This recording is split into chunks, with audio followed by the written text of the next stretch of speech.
তামিম ইকবালকে ভারতীয় দালাল বলে কটূক্তির পর প্রকাশ্যে ক্ষমা চাওয়ার পাশাপাশি সংশ্লিষ্ট পরিচালককে জবাবদিহিতায় আনার দাবি কোয়াবের। সংবাদ সম্মেলনে দেশের সাবেক অধিনায়ককে নিয়ে অপমানজনক মন্তব্যের জেরে ক্ষোভ প্রকাশ করে ক্রিকেটারদের সংগঠনটি। এরই মধ্যে বিসিবি সভাপতির কাছে দেয়া হয়েছে প্রতিবাদলিপি, জানিয়েছেন সংগঠনটির সভাপতি মোহাম্মদ মিঠুন।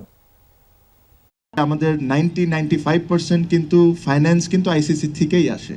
তো সব কিছু আপনি বিবেচনা করে যেটা বাংলাদেশ ক্রিকেটকে হেল্প হবে, আপনার এই সিদ্ধান্তটা নিতে হবে। বিশ্বকাপে বাংলাদেশের ভারতে যেতে না চাওয়ার সিদ্ধান্তের পর গণমাধ্যমের সামনে এমন মন্তব্য করেন তামিম ইকবাল। সেই জের ধরে ফেসবুকে নিজের ব্যক্তিগত আইডিতে পোস্ট দিয়ে দেশের সাবেক অধিনায়ককে ভারতীয় দালাল আখ্যা দেন বিসিবি পরিচালক নাজমুল ইসলাম। বিসিবির ফাইন্যান্স কমিটির চেয়ারম্যানের মন্তব্যের প্রতিবাদ জানিয়ে সামাজিক মাধ্যমে পোস্ট দেন তাসকিন আহমেদ, মমিনুল হক, তাইজুল ইসলাম, নাসুম আহমেদ সহ বেশ কিছু ক্রিকেটার। এরপর ক্রিকেটার্স ওয়েলফেয়ার অ্যাসোসিয়েশন কোয়াবের পক্ষ থেকে ডাকা হয় সংবাদ সম্মেলন। সেখানে সংশ্লিষ্ট বোর্ড পরিচালককে প্রকাশ্যে ক্ষমা চাওয়া সহ জবাবদিহিতার আওতায় আনার দাবি জানান কোয়াব সভাপতি মোহাম্মদ মিঠুন। আমরা এই মন্তব্যের তীব্র প্রতিবাদ জানাই।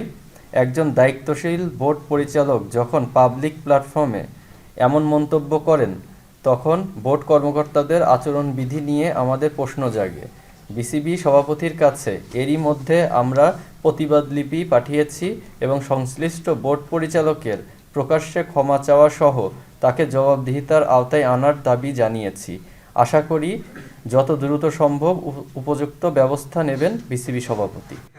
প্রসঙ্গক্রমে মিঠুন জানান, নিরাপত্তা আগে, তবে বিশ্বকাপে অবশ্যই বাংলাদেশের খেলা উচিত। আলোচনা করার দায়িত্ব ক্রিকেট বোর্ডের। আমরা প্রথমে চাই যে প্লেয়ারদের সেফটি অ্যান্ড সিকিউরিটি ইনশিওর করতে, এবং এই দায়িত্বটা সম্পূর্ণ ক্রিকেট বোর্ডের। যে অবশ্যই বাংলাদেশ টিম কোথায় আমি চাই বাংলাদেশ টিম ওয়ার্ল্ড কাপ খেলুক। ওয়ার্ল্ড কাপ কেন খেলবে না? কারণ ক্রিকেটার ভাই এত বড় একটা ইভেন্ট কেন মিস করবে বাংলাদেশ ক্রিকেট প্লেয়াররা? তো এটা নেগোশিয়েট করার দায়িত্ব কিন্তু ক্রিকেট বোর্ডের। এদিকে মোস্তাফিজ ইস্যুতেও সরব ছিল ক্রিকেটারদের সংগঠনটি। সভাপতির ভাষ্য, পদক্ষেপ নিতে চাইলেও কাটার মাস্টারের চাওয়াতেই থেমে যায় কোয়াব। মোস্তাফিজ এই জিনিসটা নিয়ে, কারণ এটা দেখেন সম্পূর্ণ ব্যক্তিগত ডিসিশন। যখন ও বলেছে ভাই এখন আপাতত থাক, যদি আমার প্রয়োজন হয় আমি জানাবো, সেই জন্যে আমরা এই জিনিসটা নিয়ে আর ফার্দার মুভ করিনি। হাসান আল মারুফ, যমুনা স্পোর্টস, সিলেট।